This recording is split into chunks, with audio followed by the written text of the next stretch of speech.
Hey everyone, welcome back to Today in Tech. I'm Juliet Beauchamp and I am here with Computer World Executive Editor Ken Mingus as well as Computer World Contributing Editor Preston Gralla.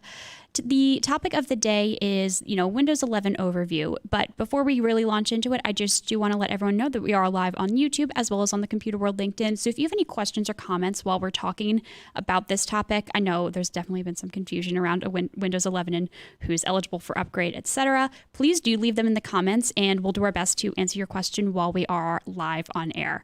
So as I've already alluded to, Windows 11 is going to launch on October 5th, but before they announced the launch date, there was definitely a lot of confusion about who is eligible, what hardware requirements are necessary in order to actually get the update, when someone will get the update. So we're here to clear up some confusion and really dive into what IT needs to know before your IT team even considers upgrading anyone to Windows 11. So I'm going to throw it to you, Preston, first and ask, what's the deal? What's the confusion and how has Microsoft addressed this confusion? Where can people go to find out if they're eligible for Windows 11? Yeah, first I'll start. There are really two main hardware security, both really security related, although one also performance related, that you have to have for Windows 11. One is called TPM 2.0, Trusted Platform Module. It's a security chip that's on your PC. It's a really, really good idea. It can stop a lot of things. It works with algorithmic transcription, but it's hardware based, so it's stronger and better. It will also, it works with Windows Hello and other biometrics logins, and that's much more secure, obviously, than passwords. So it's a really, really, really good thing. However, it's a long-term solution. We don't live in the long term, we live in the short term. And as we'll talk a little bit later on here, that there is a problem because of the confusion around it. Microsoft created the confusion because it didn't explain it properly and because a lot of hardware, in fact, has TPM 2.0 built into it, but not enabled. Microsoft released a piece of software to check your PC, which forgot about that. So Microsoft created a lot of these problems. The other thing is hardware needs certain chips like Intel Generation 8 or above. Also some Intel Generation 7 and above. And in an amazing coincidence, it turns out that Microsoft Surface Studio 2 happens to use those Generation 7 processors. It was a miracle. What a coincidence. So anyway, those are the two main things that you need to get to Windows 11. There's been a tremendous amount of confusion created by Microsoft. They never explained it properly. Now they are explaining it properly. They have a piece of software you can download to tell if your PC will actually work, will be able to run Windows 11. And I tried it out, works great. So, that's sort of the overview, but Ken, as we've talked a bit, that there is still, I would guess there's still a lot of confusion about this.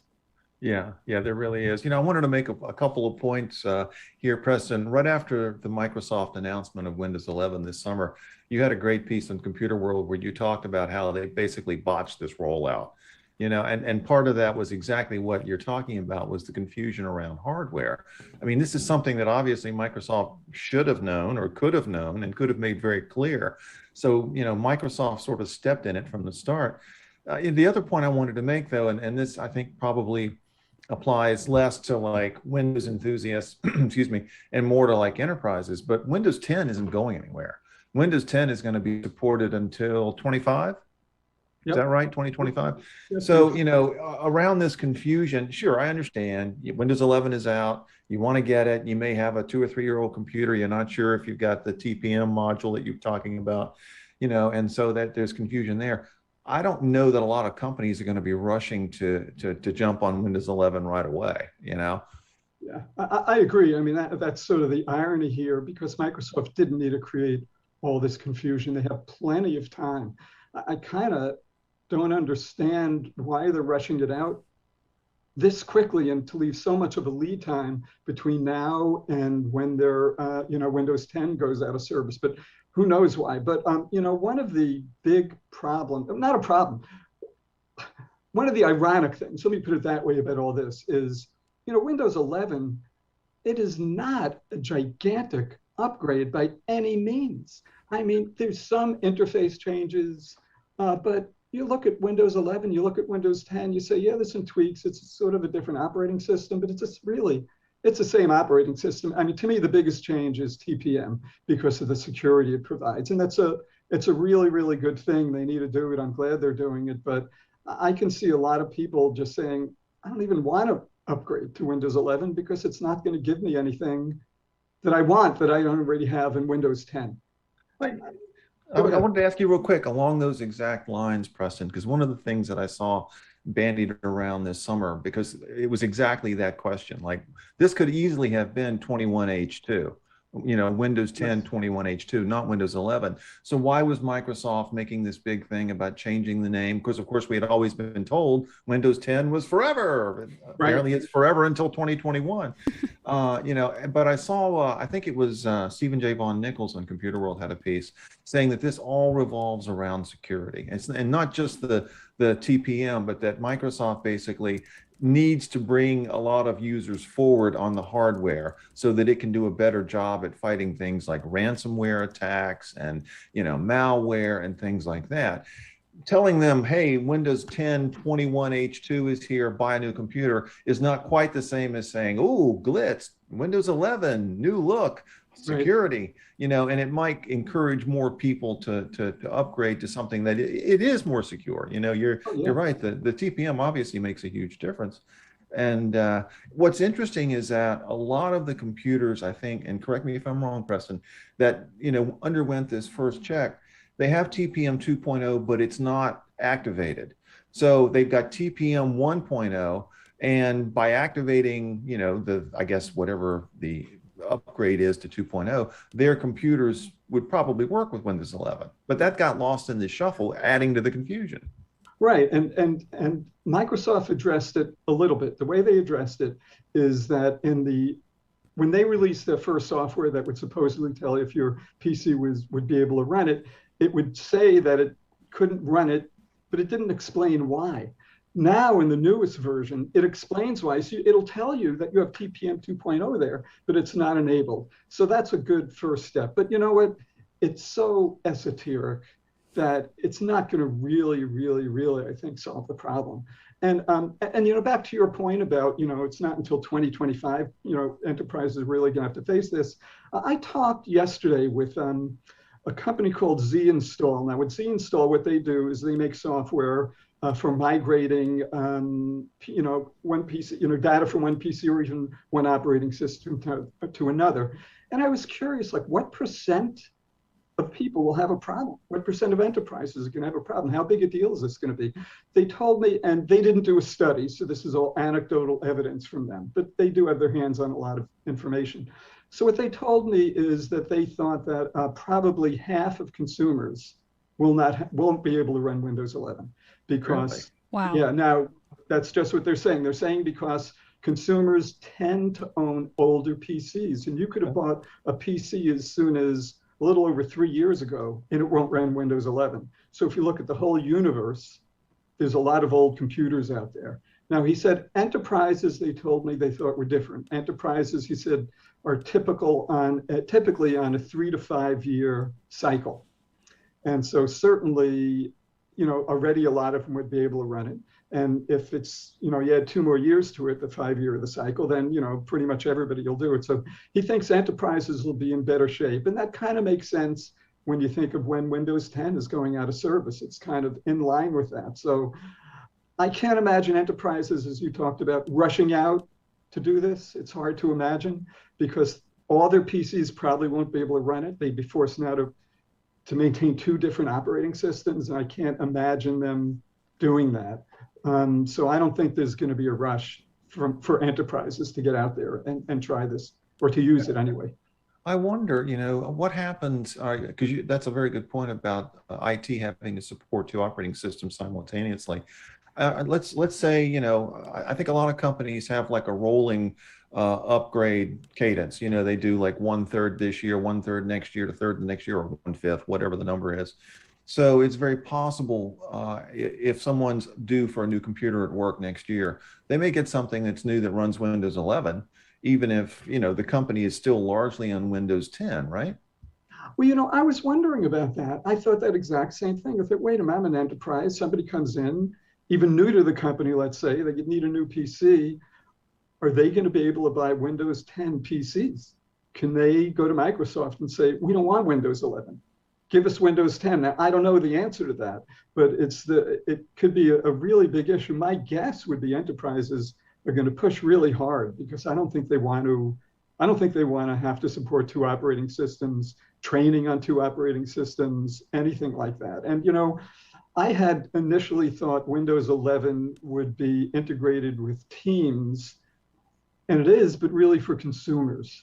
It's not enterprise integrated with enterprises yet, which really kind of surprised me.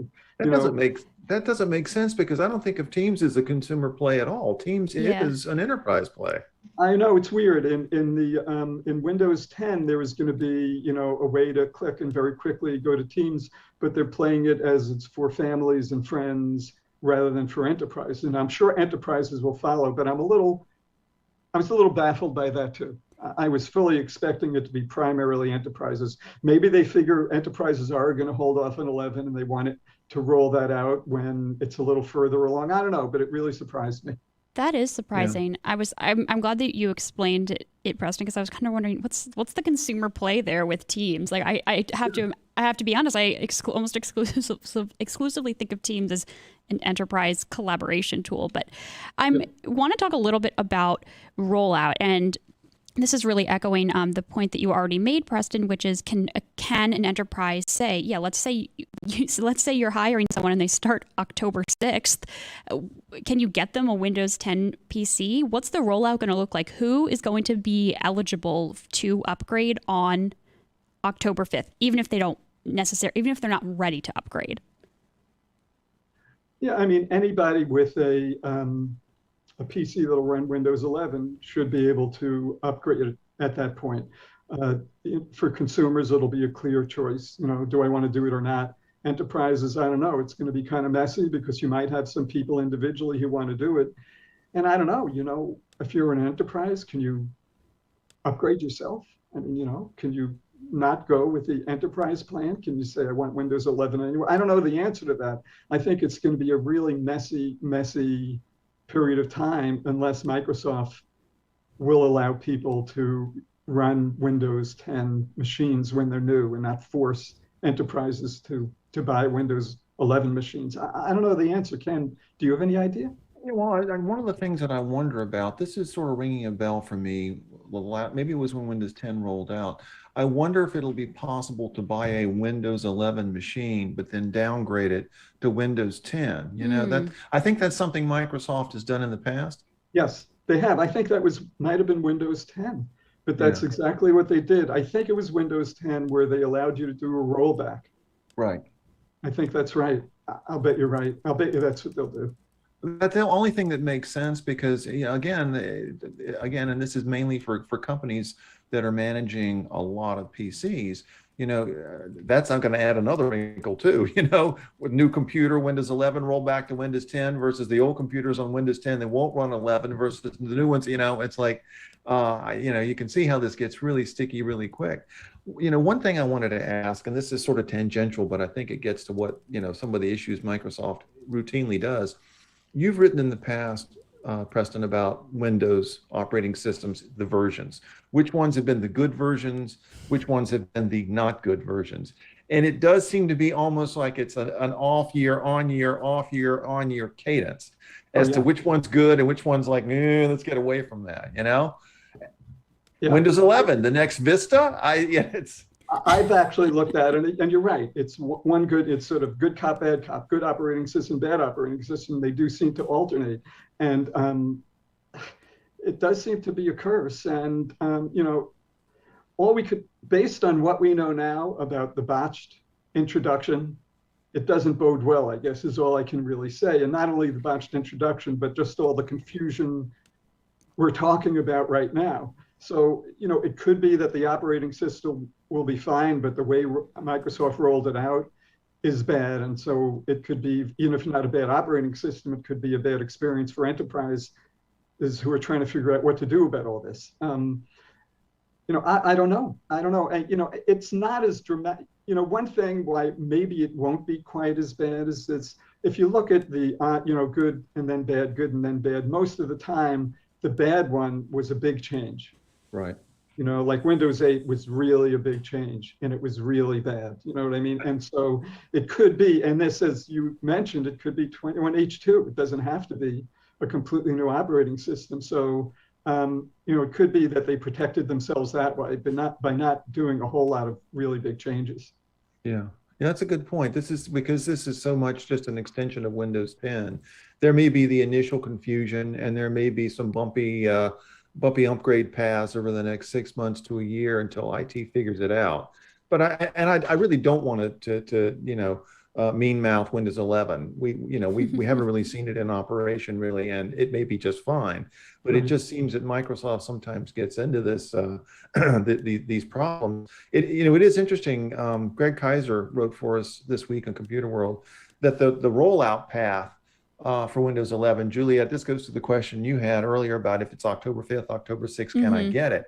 And it seems like Microsoft is going to be offering it up at a very sort of not leisurely pace, but a very measured cadence, because some computers may not actually get it offered until like next summer. That's sort of unusual too. But that's a good point. And I was reading in detail the Microsoft announcement, and what surprised me was that they basically were saying, even if you want to get it, this is not their words, but I'm extrapolating, even if you want to get it, we might not give it to you. That, there's a certain number of people who will get it.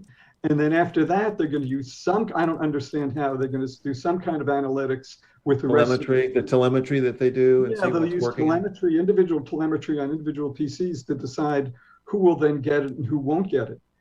So it is going to be a very, very, very long rollout. I know. I wouldn't be surprised if it really lasts even beyond mid 2022. Yeah, I agree. So as before I do launch into my next question, I do just want to remind everyone in the audience that if you have a question specifically pertaining to Windows 11 rollout, what hardware requirements you need to meet, please do ask it in the live chat if you're on YouTube, or in the comment section if you're on the Computer World LinkedIn, and we will do our very best to answer it while we're actually live. So my question, I guess, is sort of, I don't know, advice, I guess, or just a general, who's upgrading on the 6th? Like who's the target audience for the first upgrade, I guess. Does that make sense? Yeah, I don't know. I don't know how they're figuring out who to upgrade first. I mean, I'll have it one way or another. I know I'll get it because I'll review it for Computer World. And so my guess would be it'll be people who just can't wait to get their hands on it for whatever personal or professional reasons, who just have to have the new operating system the moment it's out. How Microsoft figures that out, though, I don't know. So I'm really not sure. I don't know, Ken, do you have any ideas? I'm predicting a slow uptake, and I think it's because of the initial confusion around it, the fact that it doesn't offer something dramatically different than Windows 10 does. And I think right now, I mean, if I, to your point, Juliet, about who's upgrading, if let's say I've got a 5-year-old Windows 10 machine that's about to die right now, what do? Do I hang on for another 2 or 3 months and see what Windows 11's like, or do I just commit now and buy something? Mm-hmm. And I'm thinking, like, in circumstances like that, I would take a look at the requirements that Microsoft has put out, what you need.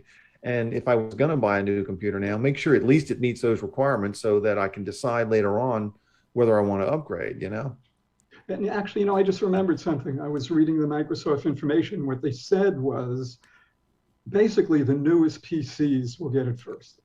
Okay. That's basically, now that I remember, basically the newest. So obviously, buy a new computer, it'll be on it.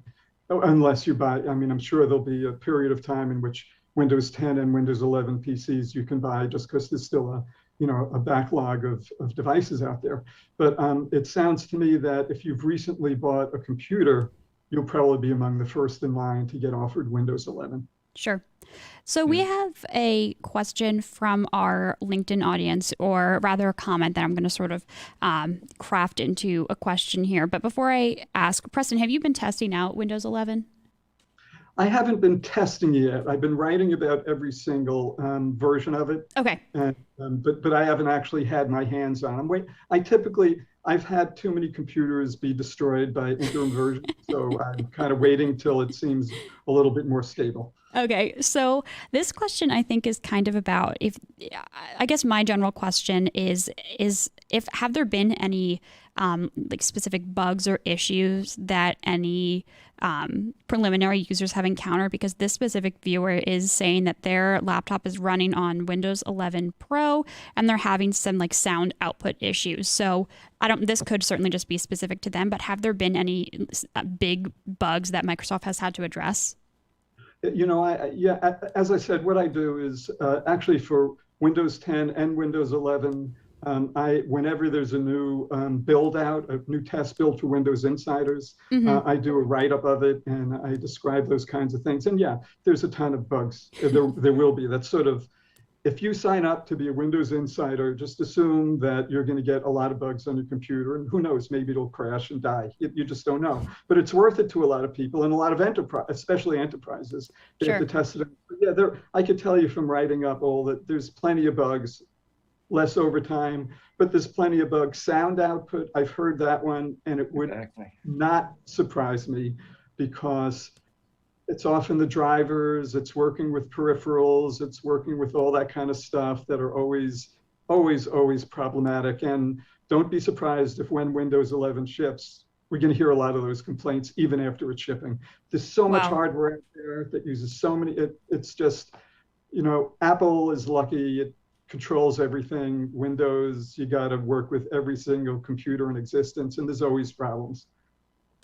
This is a pretty specific question from one of our LinkedIn viewers. They asked, how about for Windows virtual desktops running from Azure? Did Microsoft mention any information about this platform?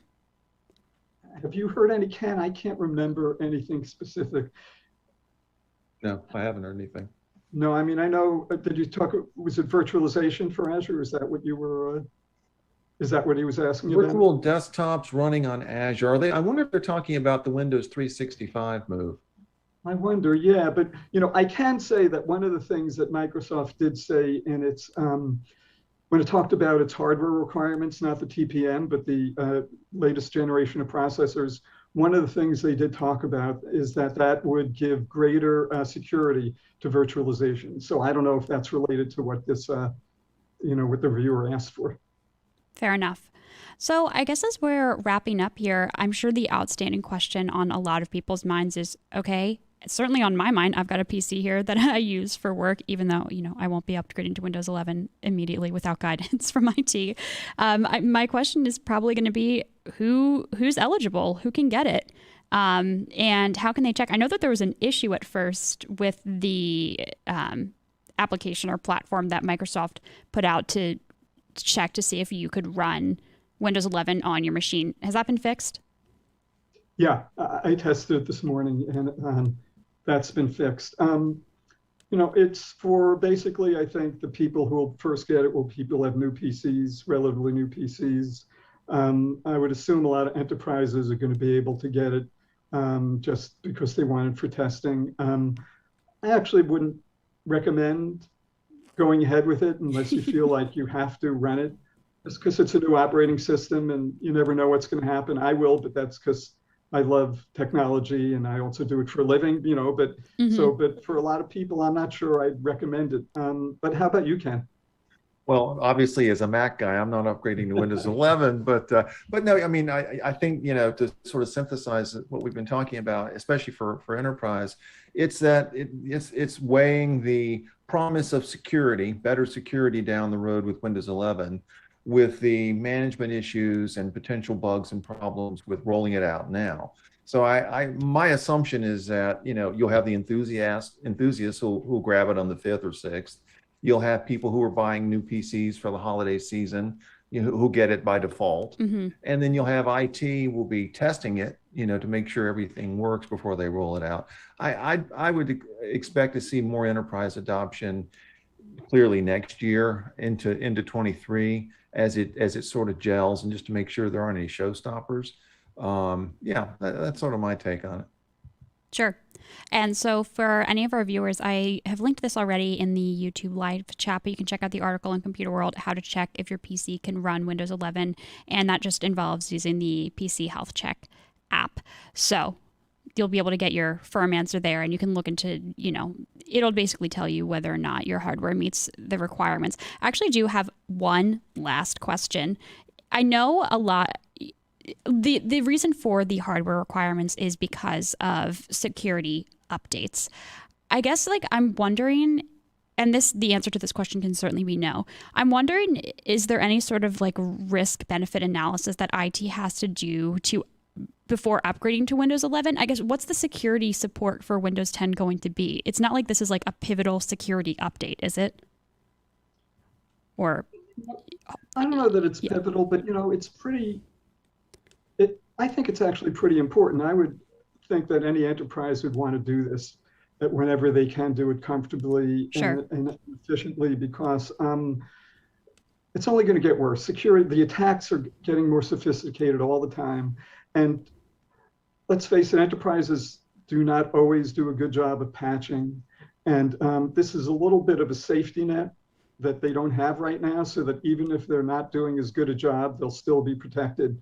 And so, I think to me, that is the most important reason to get this version of Windows. There's not a lot else going for it. And so for enterprises, I think this is one that eventually enterprises should jump at.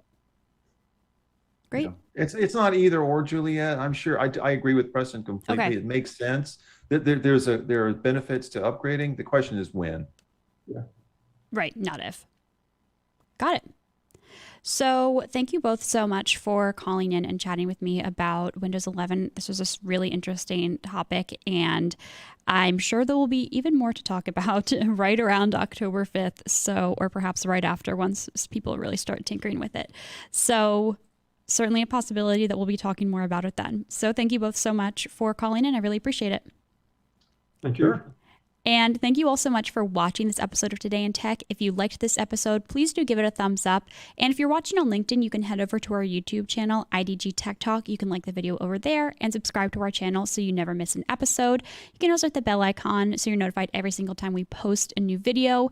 If you have any questions or comments that we didn't get to while we were live, or if you're watching this after the fact and you have a burning question, please do leave it in the comments below, and I will do my best to get back to you with an answer.